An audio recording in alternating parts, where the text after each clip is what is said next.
இந்த டிஷ் பண்ணுறதுக்காக முருங்கைக்கீரையை நல்லா காம்பல் குச்சியெல்லாம் இல்லாமல் நல்லா தண்ணியில் அலசி எடுத்து வச்சுக்கோங்க. முருங்கைக்கீரையும் அகத்திக்கீரையும் மட்டும் கீரை வகைகளில் நம்ம அதிக நேரம் குக் பண்ணி தான் சாப்பிடணும். ஸோ இதை வந்து குக்கரில் சேர்த்துட்டு இதில் 2 டேபிள் ஸ்பூன் போல் அரை மணி நேரத்துக்கு முன்னாடி ஊற வச்ச பாசிப்பருப்பை சேர்த்துக்கிறேன்.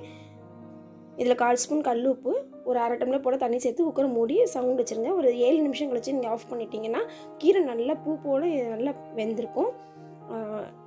இந்த வெந்த கீரையை வந்து அடுப்பில் வந்து ஒரு தாளிப்பு சட்டி வச்சுக்கோங்க. அதில் 1 ஸ்பூன் எண்ணெய் விட்டுட்டு கடுகு, உளுந்தம்பருப்பு, கருவேப்பிலை, ஒரு பச்சை மிளகாய், கை நிறைய சின்ன வெங்காயம் சேர்த்துக்கலாம். இந்த வேக வச்ச முருங்கைக்கீரையும் சேர்த்துட்டு நல்லா தண்ணி சத்து வத்துற அளவுக்கு லேசாக சிம்லேயே வச்சு வதக்கி விடுங்க.